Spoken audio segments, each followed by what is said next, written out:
Just can't keep faking it. It's too hard. You're complaining about your hard life, and you're so privileged. It's just so weird. Working so hard. Is she really? Or is she just saying she is? Oh my gosh, I work so hard. Well, according to their tax documents, they work 1 hour a week. Prince Harry at number 3. All right, we got 2 and 1 left. Who's going to be number 2? Diddy made it at number 2. Wow, who's number 1? Who's number 1? She is an absolute user of the media. She uses every conceivable way to try and play the victim. She's not caring about what people think. Oh, that, yeah. You can't really see what is happening as a family unit. This photo represents the state of this couple's marriage and their life in general. And it seems like that lady is a temptress. She's a siren. She's lured him into the rocks. Oh my gosh, I work so hard. And I'm still working hard. And I've always been a hard worker. I'm going to live my life really authentically, make choices authentically. I go back to the authenticity, right? It's what I love. I authentically, organically want to share, but also to be authentic. I wanted to do what felt authentic. I think we're getting absolutely nothing that's authentic out of this. I mean, I think watching it was quite disappointing. This is a joke, and I'm tired of some of these media outlets continuing to elevate this person when the reality is she's a grifter. Fake it till you make it. We don't accept that anymore. We want authenticity. Hypocrisy is beyond anything. I mean, that's just another one of the malarkey stories she sold to the royal family for sympathy. I can't even. These two, Meghan and Harry, are the worst. In a year overflowing with felons, frauds, Hollywood meltdowns, collapsing empires, and celebrities sprinting into courtrooms like it's Fashion Week, one person still managed to beat them all. And it wasn't who anyone expected. Not the scammers, not the ones who should have been arrested, not the people who went viral for the worst reasons imaginable. It was Meghan Miserable Markle. Who's that?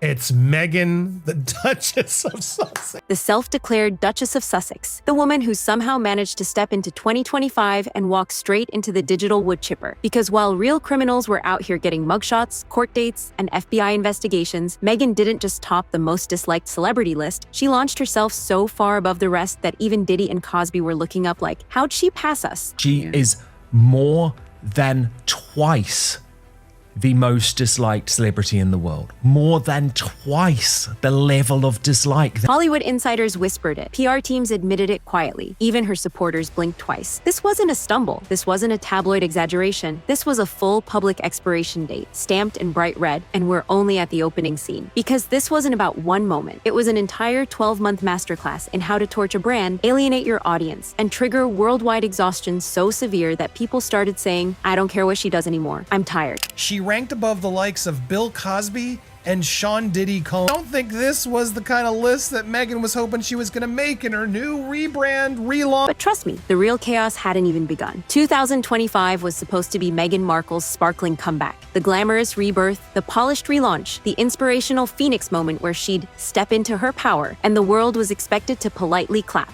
Instead, it became the year her entire image caved in on itself so aggressively that even neutral viewers developed migraines. You are a duchess of the UK, and you can't even get a deal with people that are investing in businesses with a title. You can't get that.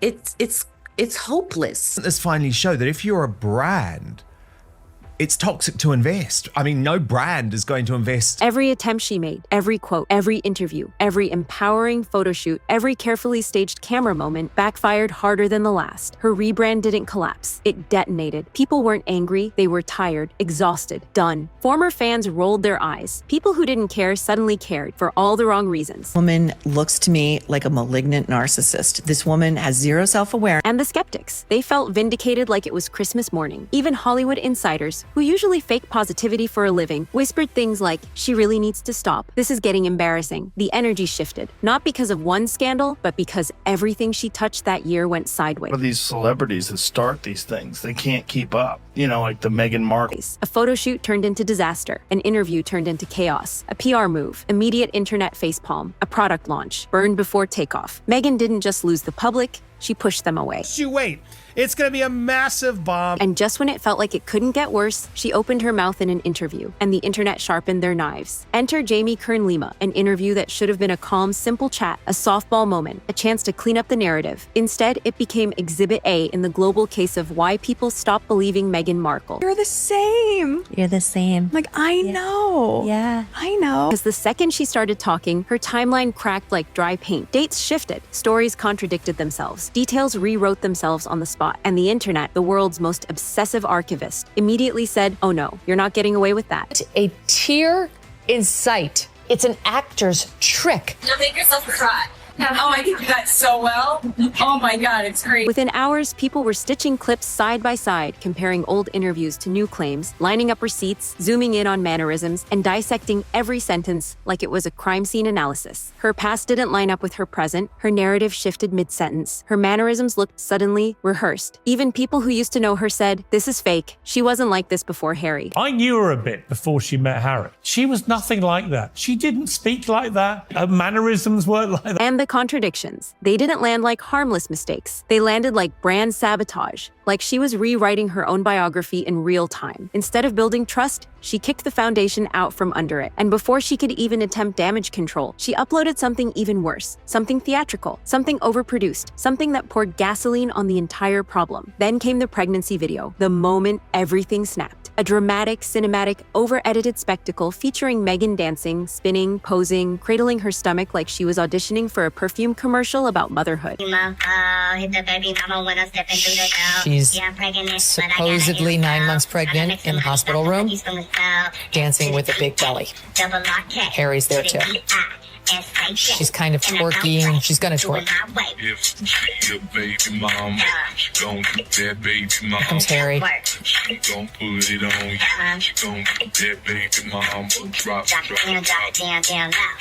She spreads her legs. She hikes her dress. She circles her genitals.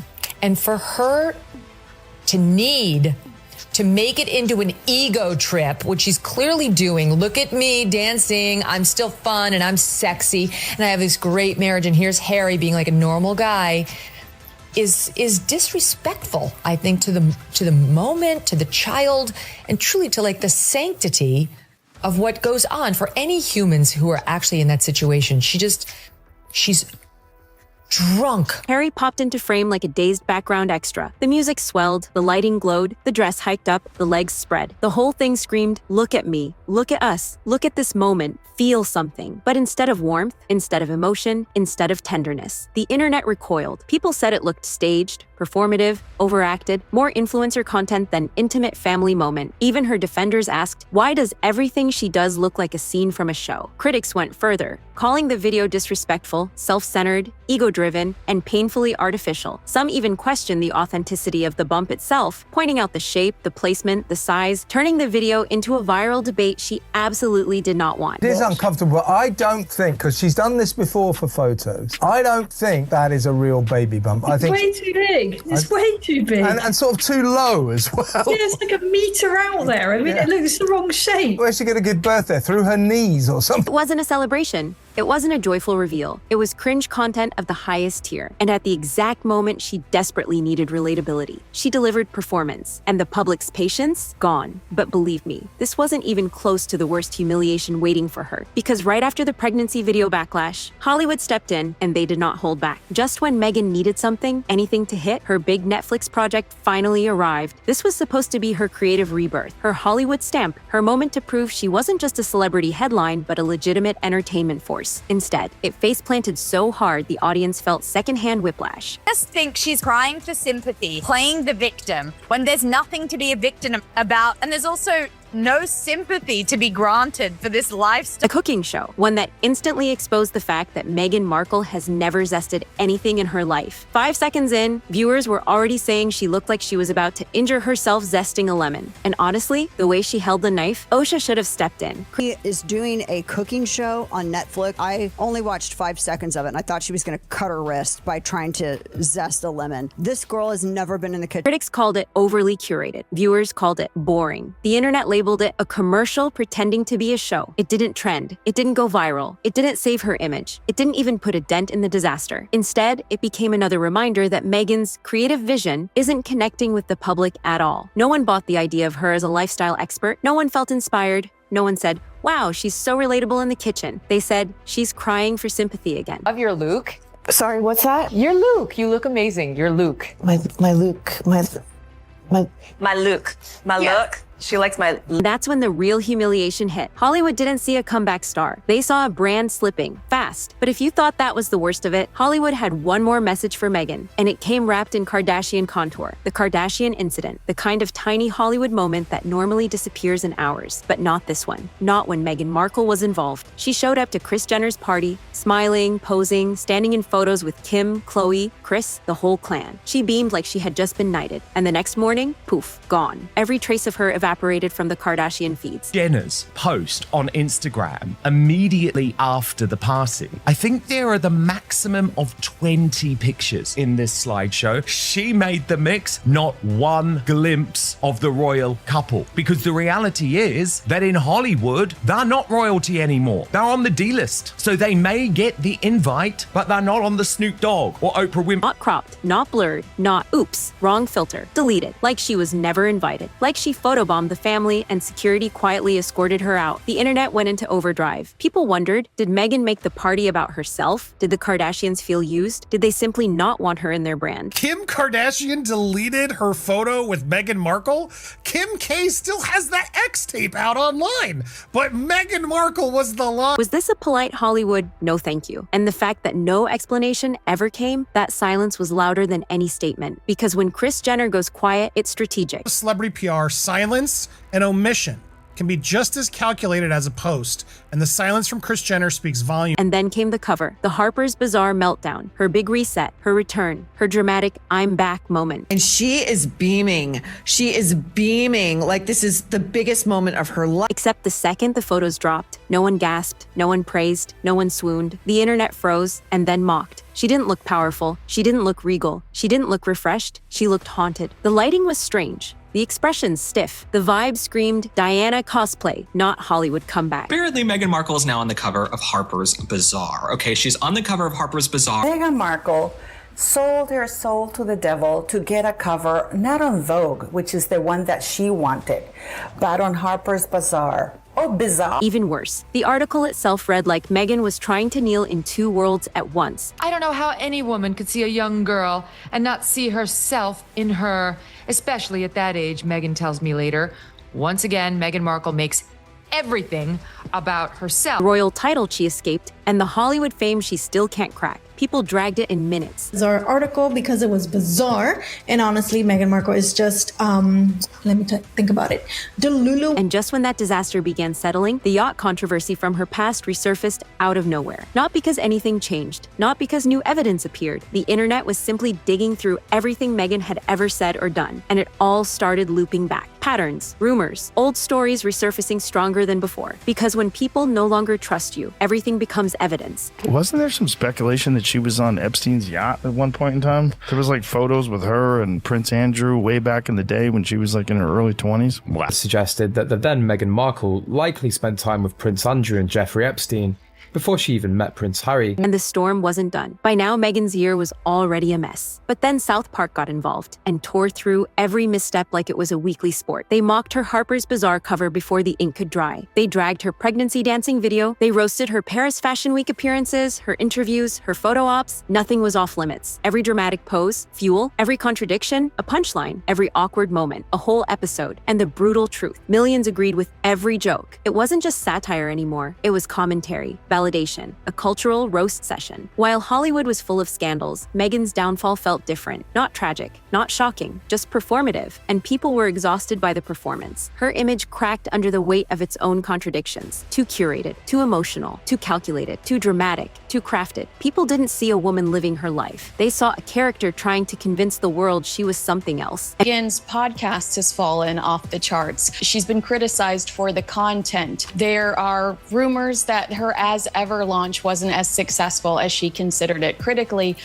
With Love Meghan was not a success. And once that disconnect takes hold, there's no PR team on earth strong enough to fix it. But the story didn't stop with Meghan. Her shadow fell on someone else, someone who didn't see the collapse coming. Harry didn't crash into the most disliked list like Meghan did. He didn't go viral for the wrong reasons. He didn't have the scandals, the video meltdowns, the disastrous photo shoots. His fall was quieter and, in a way, sadder. Because 2025 was the year people stopped seeing Harry as Harry and started seeing him as a passenger in Meghan Markle's storyline. He wasn't the funny, rebellious human prince people loved. He was the background character, the supporting role, the man who once had his own identity but slowly blurred into Meghan's shadow. Every time she contradicted herself, he absorbed the impact. Every time she launched something that flopped, he stood behind her smiling politely. Every time she reignited criticism, people looked at him and said, "You're enabling this." The privacy speeches while doing interviews, the contradictions, the rebranding, the dramatics. People felt misled, manipulated, exhausted. And then the title hypocrisy became the final breaking point. Meghan attacked the monarchy publicly, but still used the Duchess title in private. Harry claimed he didn't want royal life, but clung to the perks anyway. The public saw it as wanting, status without duty, privilege without responsibility, royalty